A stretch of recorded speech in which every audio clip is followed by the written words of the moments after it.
अगर बोला है, किसी ने अपशब्द भी कह दिया, ताने भी दे दिए, गाली भी दे दी, हमको बोलना बंद नहीं करना है, बल्कि हम जैसे रहते थे वैसे ही रहे। कारण क्या होगा? जिसने गाली दी है, जिसने अपशब्द कहा है, जिसने ताना दिया है, तुम्हें उसका जवाब नहीं देना है। तुम तो बाबा पर एक लोटा जल चढ़ाते रहो और हर हर महादेव कहते रहो, जवाब तुम्हारा भोलेनाथ खुद समय आने पर देगा। तुम्हें उसका जवाब नहीं देना। तुम्हें अपशब्द नहीं कहना है, तुम्हें ताना नहीं देना है, ना तुम्हें गाली देना है, ना तुम्हें अड़े तेरा बोलना।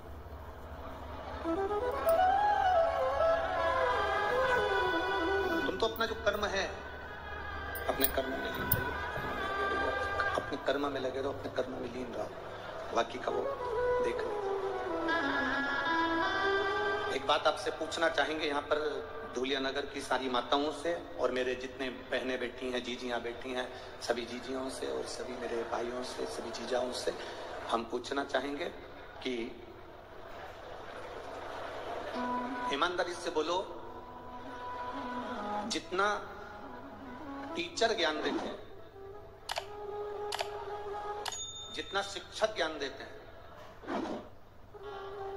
उससे दुगना ज्ञान आज के जमाने में गूगल और फेसबुक से बच्चे निकाल कर प्राप्त कर लेते हैं। बोलो सही है कि गलत है? ईमानदारी से बोलना, सही है ना? जितना शिक्षक ज्ञान दे रहे हैं, जितना टीचर ज्ञान दे रहे हैं, आज का बच्चा गूगल और फेसबुक पर दिन भर मोबाइल पर जो टीचर पढ़ाते हैं वो बच्चा उसको सर्च कर आधे से ज्यादा पढ़ाई तो सोशल मीडिया पर पढ़ लेता है। आधे से ज्यादा पढ़ाई सोशल मीडिया पर पढ़ लेता है।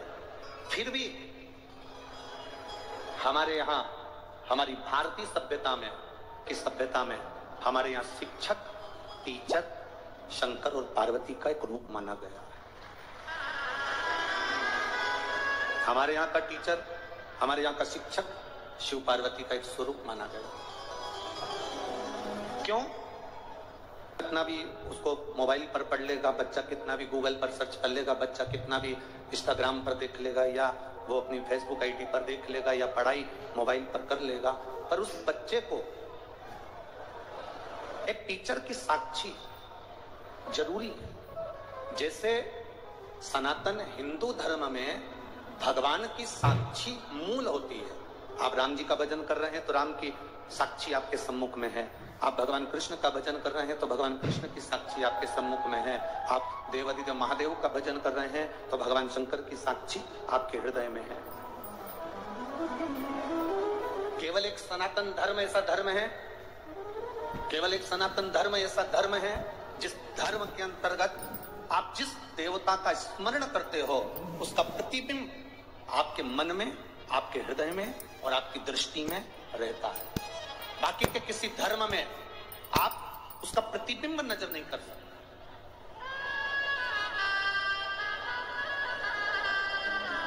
और हमारे सनातन धर्म के अंतर्गत हम अगर शंकर भगवान को जल चढ़ा रहे हैं तो शिव का प्रतीक मानकर हम उसकी पूजन कर रहे हैं। हम बाल गोपाल का अगर पूजन कर रहे हैं तो भगवान राम और कृष्ण का प्रतीक मानकर उनकी पूजन कर रहे हैं। हम दुर्गा भवानी का पूजन का प्रतीक मानकर पूजन कर रहे हैं।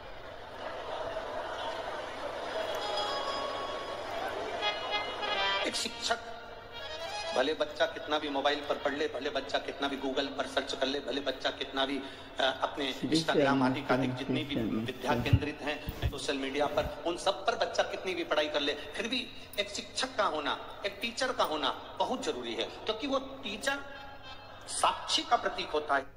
अध्ययन करा, तुमने जो पढ़ाई करी, तुमने जो ग्रहण करा, उसमें एक टीचर की साक्षी है, एक शिक्षक की साक्षी है। और मेरा निवेदन आज के टीचर और आज के शिक्षकों से केवल इतना सा निवेदन हमारा है, टीचर और शिक्षक ये कभी ना सोचें कि बच्चे मोबाइल पर पढ़ रहे हैं या गूगल पर पढ़ रहे हैं या ये सोशल मीडिया पर पढ़ाई कर रहे हैं, बल्कि आज के जमाने के टीचर और शिक्षक का भार और ज्यादा हो गया है। आज के जमाने के टीचर और शिक्षक का भार ये बढ़ना चाहिए कि अब अगर बच्चे सोशल मीडिया पर पढ़ रहे हैं, बच्चे अगर गूगल पे सर्च कर पढ़ रहे हैं, बच्चे अगर मोबाइल पर पढ़ाई कर रहे हैं, तो आज के शिक्षक और आज के टीचर का कार्यभार और ये बढ़ जाना चाहिए कि अब बच्चे अगर मोबाइल पर पढ़ाई कर रहे हैं तो हम हमारे स्कूल में बच्चों को ये सिखाएं कि तुम किसी गलत व्यसन की ओर ना चले जाना, और उनका मोटिवेशन करते रहें, उनको समझाते रहें कि तुम गलत विचारों में ना जाए, गलत दृष्टि में ना जाए, गलत भाव में ना जाए।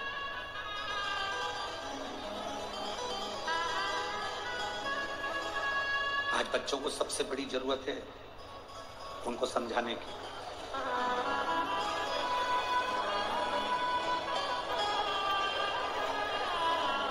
प्रथम गुरु कौन होता है? जम के बोलो जल्दी से।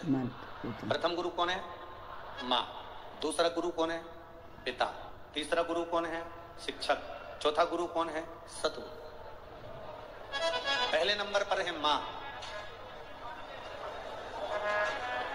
यहां इतनी सारी बुजुर्ग माताएं बैठी हैं, बूढ़ी बूढ़ी माताएं बैठी हैं, वयो माता बैठी हैं, 60 साल से ऊपर वाली भी बैठी हैं, तो 50 साल से ऊपर वाली भी बैठी है। हम आपके पास में जो बुजुर्ग माता बैठी हैं, आप उनसे एक बार जरा सा पूछो कि तुम्हारे पास में बैठी हुई बूढ़ी माता ने कौन से कॉलेज से MBA करा है। जितनी बूढ़ी माताएं बैठी हैं इनसे पूछो इन्होंने कौन से कॉलेज से पढ़ाई करी। जितनी बूढ़ी माताएं बैठी हैं 60 से ऊपर, 70, 75, 80, 55, 50, जितनी 50 से ऊपर वाली बैठी हैं इनसे पूछो कि ये कौन से कॉलेज में पढ़ी थी, इनने कौन सी पढ़ाई करी थी, ये कितनी पढ़ी लिखी हैं, ये कितनी विद्वान है। कोई कहेगी हमने तो भैया उस समय का 9वीं तक पढ़ाई करी है, कोई कहेगा हमने 10वीं तक पढ़ा है, कोई कहेगा हमने 12वीं तक पढ़ा है, कोई कहेगा हमने कॉलेज करा है, कोई कहेगा हमने 5वीं पढ़ा है, कोई कहेगा हमने 7वीं पढ़ा है। पर बुजुर्ग माताएं जितनी बैठी हैं इन्होंने भले पढ़ाई करी ना करी, भले ये टीचर थी ना थी, भले ये शिक्षक थी ना थी, पर इन बुजुर्ग माताओं से पूछना इन्होंने अपने बच्चों को जो संस्कार दिया वो आने वाली पीढ़ी नहीं दे सकती। ये बुजुर्ग माताओं ने अपने बच्चों को संस्कार दिया है वो आने वाली पीढ़ी नहीं दे सकती है। कई बार बुजुर्ग माताएं कह देती हैं, हे बहू हमारी तो जिंदगी निकल गई बेटा, अब तू देख ले और टिंकल टिंकल लिटिल स्टार देख ले। अब हमारी जिंदगी तो निकल आती वो निकल गई।